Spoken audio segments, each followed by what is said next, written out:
إلى حضرة النبي المصطفى صلى الله عليه وسلم وآله وأزواجه وذريته وعلى بيته Sumausun ila Ki Ngabahi Surati Wiryo, Ki Hajar Harjo Utomo, dan seluruh sesepuh-sesepuh SH Ternate di tingkat pusat dan seluruh Indonesia yang sudah wafat.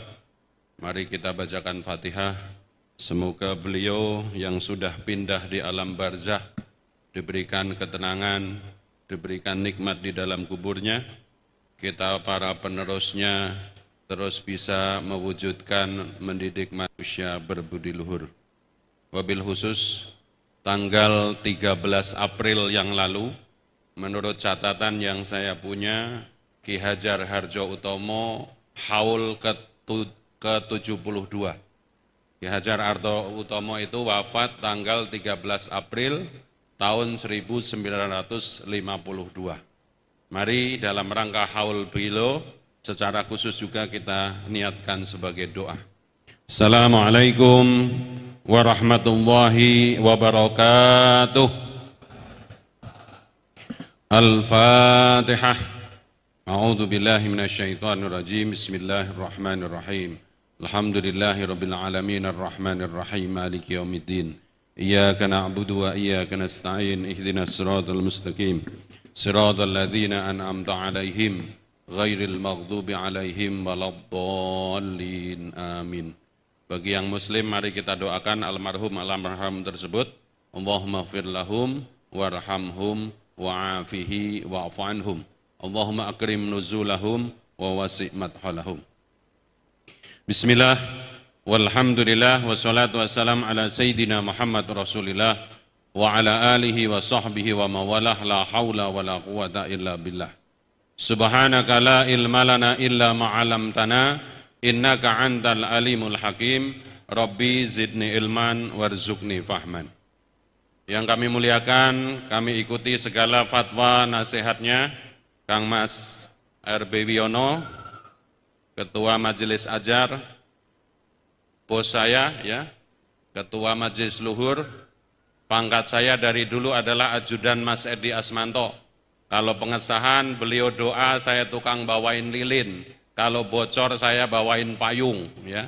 Waktu di Kamal dulu ada yang pengesahan dari Belanda, ternyata banjir, listriknya mati. Beliau membaca doa, saya ajudannya yang bawa lilin sama bawa payung. Mas Sakti Tamat, orang pertama kali yang saya telepon waktu saya datang dari kampung, ya mau ngenger ke Jakarta. Juga Ketua Umum dan Sekretaris Umum Mas Pur dan Mas Taufik, seluruh anggota Majelis Luhur, Majelis Ajar, juga pengurus pusat dan mas-mas semua yang ada di depan saya, pengurus wilayah dari Provinsi Jakarta dan sahabat saudara yang ada di Zoom. Saya mohon izin, di mana-mana kalau mau ceramah saya selaku ngaku, ya. Para jamaah, selain Ustadz saya pendekar. Nah, itu dari mohon maaf pada main handphone biasanya pada berhenti, ya. Nggak tahu kalau di sini sesama pendekar gitu, ya. Jadi mohon izin semua, tangan kanan diangkat, yang merasa punya tangan diangkat. Gerakkan begini, alham, berarti sehat. Kalau nggak sehat nggak bisa begini. Yang kiri sekarang, alham. Yang kanan angkat lagi, letakkan ke pundak sahabatnya atau masnya sebelah kanan, oke, ya. Mohon izin ikuti saya, mas-mas gitu. Ayo yang kenceng dong, mas-mas, mbak-mbak, jangan ngobrol, ya. Ustadznya mau ceramah, oke. Sekarang yang kiri, ya, biar semuanya jadi haji. Yang Islam panggil sebelahnya Jiji, ya. Yang kencang, Jiji, handphonenya disimpan. Baik. Saya harus jujur, setan hari ini bukan gendruwo, bukan wewe gombel, bukan kolor ijo. Setan hari ini setan gepeng ini. Saya pembimbing umroh, orang di depan Ka'bah tak kira baca Quran, ternyata ngelihat handphone yang perempuan lagi cari oleh-oleh di Shopee. Anak kecil habis toab sa'i, ya tak kira lagi baca Quran, ternyata main game. Ya, adalah kita harusnya tertampar. Seorang budayawan ngakunya tidak sholat, tapi di TV berani ngomong. Seseorang tidak berbudi luhur, tidak berakhlak, sederhana. Orang lain ngomong, orang lain pidato, dia main handphone. Itu kata Sujiwo Tejo, bukan kata saya. Baik, selamat datang. Mbak MC, sudah habis belum waktunya? Oh, belum ya? Baru mulai. Baik, bismillah ya. Ilmu hanya masuk kalau kita bahagia. Saya lihat dari depan semuanya bahagia, tapi biar tambah bahagia, mari kita ya merangsang, mengupayakan kita semuanya bahagia. Orang bahagia itu cirinya apa? Tidak cemberut, yaitu senyum. Ayo monggo semuanya senyum.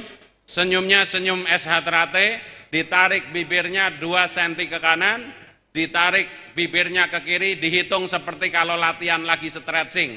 Berarti 1 sampai 7 ya. Semuanya senyum. Bismillahirrahmanirrahim. Celing. 1, 2, 3, 4, 5, 6, 7. Kenapa saya ngajak senyum? Saya sering ceramah kemana-mana. Kadang di depan saya itu ada yang begini. Dari mulai saya ceramah sampai selesai, mukanya begini. Iki salah opo gitu ya. Baik. Mas Wi, Mas Edi Asmanto dan seluruh mas-mas sekalian, saya terus terang ya, tadi saya banyak ditegur oleh senior-senior. Kamu jangan lupa sama SH Terate, meskipun sudah jadi ustadz terkenal, langsung saya jawab dengan lantang. Saya malah sangat peduli dengan SH Terate. Mas Pur belum punya tanggal halal bihalal, saya udah nanya. Puasa saya udah nanya, Mas Pur kapan halal bihalal? Nanti kalau saya diundang ternyata saya sudah punya janji, nggak bisa datang sampean dengan enaknya ngomong. Jangan lupakan SH Terate, wong undang kurang sehari. Alhamdulillah cocok hari ini. Cuman memang judulnya rada ribet ini Mas Asli ya, mengudar rasa persaudaraan. Kita kembali ke Al-Quran. Tugas saya tadi tidak memberikan ular-ular keesaan karena ada ahli-ahlinya. Karena tadi judulnya tausiah keagamaan, maka mari kita kembali ke Al-Quran. Karena saya orang Islam, maka kita melihat Al-Quran.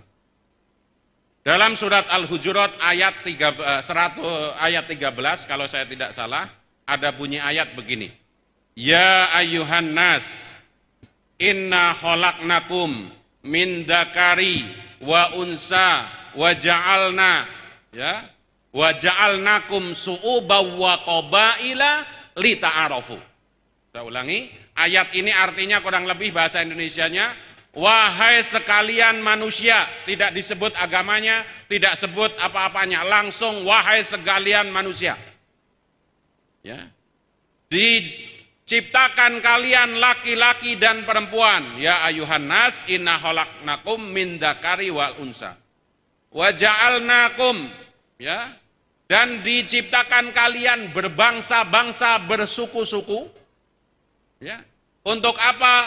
Lita'arafu, agar kalian saling mengenal. Jadi perbedaan itu sengaja diciptakan oleh Allah agar kita dikenal. Mulai dari mana? Dari suku Jawa, suku Sumatera, Batak, Sunda, aliran pencak silat, ada aliran Cimande dan seterusnya. Kata kuncinya kata Allah, tugas kita itu saling mengenal. Maka kalau ngomong mengudar rasa, rasa itu harus dimulai dengan bahasa Arabnya ta'aruf. Ya. Kalau dalam ilmu sumber daya manusia, ada 3 kata yang harus kita kejar sehingga kalau ngomong budi luhur itu sampai menjadi attitude. Yang pertama knowledge, pengetahuan, yang kedua skill, keterampilan, yang ketiga baru attitude. Ini PR. Saya disahkan tahun 93, baru 31 tahun saya jadi warga. Sejak saya jadi warga, seolah-olah pendidikan SH Terate sudah selesai. Ya. Orang begitu dilatih bertahun-tahun, mulai lama banget dulu, kalau latihan kan lama. Sekarang sudah mulai ada yang ekspres, 6 bulan aja bisa jadi warga. Ya, kadang 2 bulan, ya nggak apa-apalah, memang alamnya zaman seperti itu. Tapi kita sering menganggap begitu selesai disahkan seolah-olah sudah selesai. Tadinya begitu hormat kepada pelatihnya, begitu disahkan sudah sama-sama mas-mas. Dia mas, saya mas, dan seterusnya. Maka kemudian ayat ini diteruskan oleh Allah Ta'ala, inna akramakum indallahi atqakum. Siapa orang yang paling mulia di sisi Allah? Yang paling takut kepada Allah. Tadi di dalam mukadimah kita selalu diingat-ingatkan, manusia itu kodratnya masing-masing. Ada yang jadi pejabat, ada yang jadi menteri, ada yang jadi mantri, ada yang jadi supir, ada yang itu masing-masing. Tetapi Allah tidak melihat jadi supir, ya, jadi pedagang, jadi apa? Yang dilihat adalah hatinya. Innallaha la yanduru ila ajsamikum wa aswarukum. Allah tidak pernah melihat tampangmu, rupamu, pakaianmu, tapi yang dilihat adalah hatinya. Maka dalam surat Ar-Rahman diterangkan Ar-Rahman allamahul Quran, Ar-Rahman, ya, kemudian ada kalimat alamahul bayan. Bayan itu rasa. Maka saya mohon izin dalam waktu yang singkat ini, apa itu rasa persaudaraan? Rasa persaudaraan itu kalau kita ngomong PSHT, persaudaraan setia hati terate, maka saya memilih huruf terakhir, yaitu T. Kalau kita memang bersaudara, benar-benar bersaudara, selamat datang kepada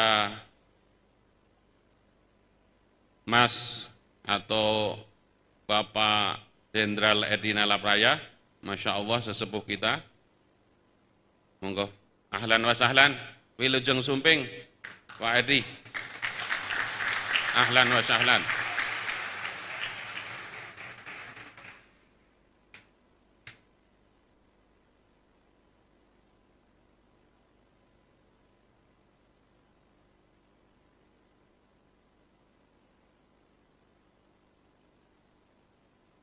Waalaikumsalam warahmatullahi wabarakatuh. Ini kita harus malu kepada beliau, ya. Beliau untuk acara silat, acara SH tahlilan, ya, beberapa kali ketemu tahlilan di rumah Mas Sipit, beliau hadir, Masya Allah.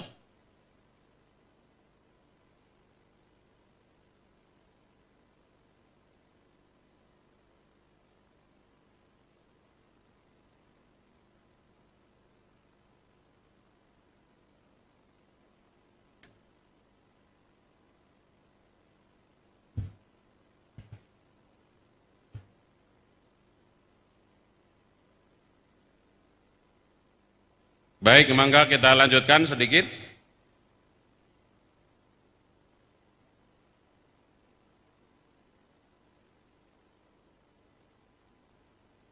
Dalam konsep Islam, ada hadis mengatakan, atau Rasulullah bersabda, al-muslimu man salimal muslimina min lisanihi wa yadaihi. Jadi persaudaraan itu diwujudkan dengan siapa? Seseorang muslim itu adalah orang yang orang Islam lainnya, kalau kita umumkan menjadi siapa saudara itu, saudara adalah orang yang berusaha, saudaranya tidak terganggu dengan mulut dan tangannya. Jadi kalau kita mengaku bersaudara kepada orang lain, pastikan mulut kita tidak menyakiti orang lain, tangan atau perbuatan kita tidak menyakiti orang lain. Saya masih terngiang tahun, kalau tidak salah 96, Mas Topik dipanggil ke Padepokan, kemudian ada halal bihalal di Padepokan, kemudian ada Ustadz kalau tidak salah dari Jogja. Saya membaca tulisan yang sangat besar sampai hari ini ada di Padepokan yang status quo itu, ya. Ya. Ojo seneng gawe alane liyan. Opo salahe gawe api liyan. Maka kalau kita ingin mengudara rasa itu, mengungkapkan rasa, saya memilih menerjemahkan kalimat mengudar rasa itu, mengungkapkan rasa persaudaraan, buktikan kita itu bersaudara. Bagaimana itu bersaudara? Pastikan mulut dan tangan kita tidak menyakiti saudaranya yang lain. Kemudian ada hadis mengatakan, Kul khairon au yatmut, ngomong yang baik kalau enggak diam. Bahkan ada madhab baru, Kiai Haji Bahauddin Nur Salim, ya Rois NU hari ini, pengasuh pesantren di Jawa Tengah, Rembang, beliau ahli tafsir Quran mengatakan, zaman akhir begini kadang-kadang tidur lebih baik. Karena kalau tidur nggak ngomongin orang, nggak nyakitin orang. Sementara kalau melek jempolnya bikin emosi, orang yang bikin emosi, omongan kita emosi dan seterusnya. Pada tataran yang lebih lanjut, mohon izin para hadirin, orang yang mencintai orang lain itu, ya, harus mengorbankan diri kita untuk mencintai itu, mewujudkan cintanya itu. Dalam Islam diterangkan, tidak sempurna Islam seseorang sampai mencintai saudaranya seperti mencintai dirinya sendiri. Sehingga ada ungkapan, orang yang mencintai seseorang itu adalah bukan hanya dia berusaha mengungkapkan cintanya, tapi rela disakiti oleh yang dicintai. Suami istri meskipun misalkan Mas Pur nggak seneng pare, istrinya seneng pare, Mas Pur ya, mati-matian di meja makan tetap duduk. Meskipun kalau ngelihat pare itu mual, karena demi cinta kepada istrinya. Di sini ada mbak saya, istrinya Mas Parino ini ya, mohon maaf mbak ya. Karena cinta kepada Mas Parino, ya Mas Parino itu ketua cabang saya di Barat, ya. Dulu luar biasa, sekarang udah sakti jengga ramping Mas Parino ini, ya. Karena mbak ini cinta sama Mas Parino, mohon maaf nih, ya saudara saja ya. Mas Parino ngoroknya segede apapun didengerin dan gak dicerita-ceritain kan ya mbak. Padahal saking saktinya kalau ngorok itu lampu gantung bisa bergerak loh. Nah ini yang harus kita wujudkan. Bagaimana kita ngakunya saudara itu dibuktikan, bukan hanya slogan, bukan hanya ini. Bapak saya kemudian saya turun. Orang kalau ngaku saudara buktinya 3, sederhana. 1, kalau diundang datang. Jadi ada hajatan, undangan datang, itu baru ngaku saudara. Yang kedua, kalau lebaran dia mau silaturahim, minimal WA, kalau enggak datang itu lebih abdol. Yang ketiga, kalau ada keseripahan dia datang. Udah itu cirinya. Tapi kita kalau mohon maaf diundang enggak datang. Ya. Ada yang sakit enggak mau nengok, lebaran enggak ada ucapan, ya, enggak usah ngomong parsel lah, hanya minimal ucapan gitu. Kemudian ada yang meninggal takziah, itu begitu. Ya, jadi mudah-mudahan secara konsep umum tadi, ya kita itu dibuat beda-beda karena apa? Tugas kita itu untuk saling mengenal. Nah kalau ingin maksimal sekali persaudaraan itu terwujud, dalam istilah bahasa Arab ada 3 ta yang harus kita ingat. Yang pertama ta'aruf. Saya sudah kenal banget sama Mas Pur karena berinteraksi lama banget. Sama Mas Pur nggak perlu babi bu, pokoknya beliau butuh bantuan tak bantu. Nggak usah ikut rapat, nggak isu apa, saya udah kenal Mas Pur. Nanya, Mas perlu bantu apa? Nggak ikut rapat juga boleh, yang penting waktu ada kebutuhan datang, namanya ta'aruf. Temen kita itu nggak seneng bau rokok. Kalau kita saudara, kita nggak ngerokok dulu. Kalau mau ngerokok kita mikir, sorry bro saya mau ke belakang. Itu contoh, kenal. Teman kita nggak seneng rawon, jangan pernah dipaksa untuk makan rawon. Itu namanya ta'aruf, kenal. Di atas ta'aruf ada namanya, setelah ta'aruf, tafahum. Saling mengenal, saling memahami. Ya. Kemudian ada konsep, ini dawuhnya Gus Kausar Ploso tapi bagus untuk kita renungan. Mau di NO, mau di IPSI, mau di SH Trate, tidak pernah ada yang namanya perselisihan, perbedaan pendapat itu gara-gara ajaran silat atau gara-gara masalah prinsip. Di mana-mana terjadi perbedaan permusuhan itu kalau bahasa Arabnya gara-gara dirham dan dinar. Kalau bahasa anak sekarang bukan beda pendapat, yang ada gara-gara beda pendapatan. Biasanya begitu. Jadi kalau ada yang berantem itu hampir bukan karena masalah organisasi, bukan karena itu, karena beda pendapatan. Nah, kita harus memahami di situ. Jadi yang pertama, mari kita tingkatkan lagi saling mengenal kita dengan jalan ta'aruf. Kalau sudah ta'aruf, mari kita saling memahami satu sama lain, ya.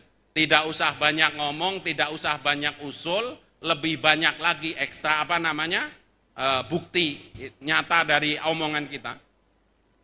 Jadi ta'aruf, tafahum.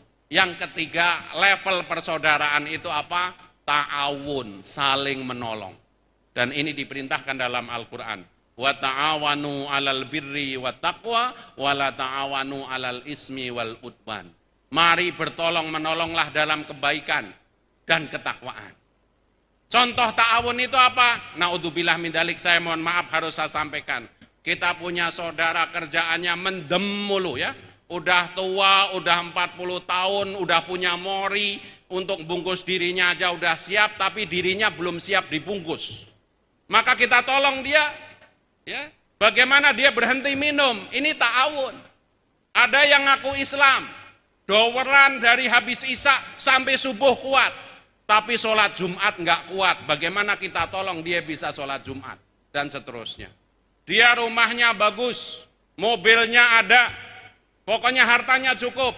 Dia umurnya sudah cukup sebagai orang Islam, dia belum mau haji. Mari kita sadarkan biar haji, karena kalau sudah meninggal nggak ditanya kamu masih hafal senam 90 atau enggak, kamu bisa pasang 25 atau tidak. Nanti kalau sudah meninggal yang ditanya siapa Tuhanmu, apa agamamu, siapa nabimu. Ta'awun.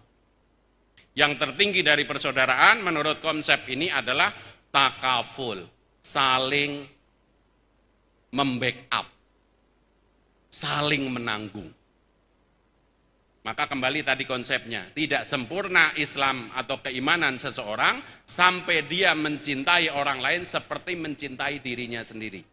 Orang-orang tua kita sudah ngomong, kalau kamu sakit dicubit, jangan nyubit. Kalau kamu sakit ditendang, jangan nendang. Kalau kamu nggak mau diomongin orang, jangan ngomongin orang. Ini kadang-kadang kalau lagi jadi pengurus, mohon maaf, datang terus ke cabang, ke rayon, ke pusat. Kalau sudah lulus tidak jadi pengurus, hilang. Ya. Tidak mau ikut urunan, tidak mau ikut kerja bakti, kerjaan yang kritik mulu. Ya. Naudzubillah min dzalik. Ya. Dan ingat, dalam agama Islam ada dosa yang gampang sekali kita kerjakan, tapi dosanya gede banget. Apa itu? Ghibah. Ngomongin keburukan orang lain yang asli buruk. Di belakang orang ini kalau diomongin nggak seneng. Ini ghibah. Contoh ghibah apa? Mas-mas sebagian, terutama mas-mas yang dari Jakarta Barat, di belakang ngomong begini. Itu Mas Ahmad dari dulu hitam kok tetap hitam. Itu ghibah. Karena saya dari dulu hitam nggak berubah putih. Ada Mas Nano belain saya, enggak, si Ahmad sekarang putih, itu lebih dosa lagi karena fitnah. Ya. Jadi mudah-mudahan, mari umur kita sudah 100 tahun, sama seperti NO baru 100 tahun, kita punya PR sekarang, ada pusatnya itu mohon maaf kembar, tapi mari kita kembali kepada pembukaan tadi. Kodrat irama masing-masing, semua menuju kepada sempurnaan hidup. Kalau itu boleh diambil dari sebuah ayat Al-Quran, sejatinya kita sedang mengamalkan apa dari pembukaan preambulnya ADART itu? Inna lillahi wa inna ilaihi roji'un.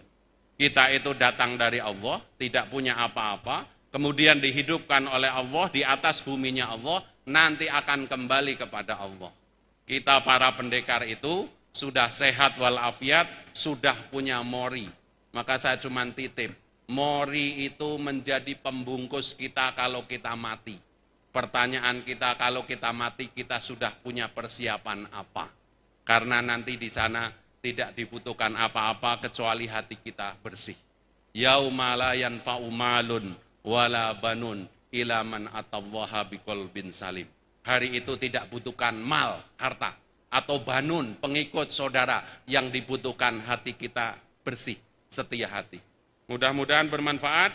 Demikian yang saya bisa sampaikan. Sekali lagi terima kasih atas kehormatan ini. Insya Allah mohon doanya. Saya tidak akan pernah lupa kepada SH Trate, meskipun yang lain pakai batik, saya pakai sengaja seragam, ya, gitu.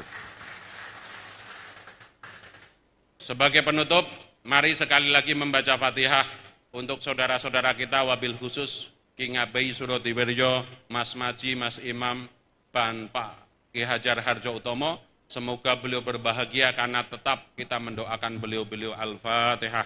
A'udzubillahi minasyaitonirrajim. Bismillahirrahmanirrahim. Alhamdulillahirabbil alamin arrahmanir rahim maliki yaumiddin. Iyyaka na'budu wa iyyaka nasta'in. Ihdinas siratal mustaqim. Shiratal ladzina an'amta 'alaihim ghairil maghdubi 'alaihim waladdallin. Amin. Agar apa yang saya sampaikan bisa disimpan di otak, mohon izin senyum lagi sekali lagi, seling. Silahkan tengok kanan kirinya, kasih senyum 3 detik, ke kanan ke kiri 3 detik ya. Billahi taufik walhidayah. Assalamualaikum warahmatullahi wabarakatuh.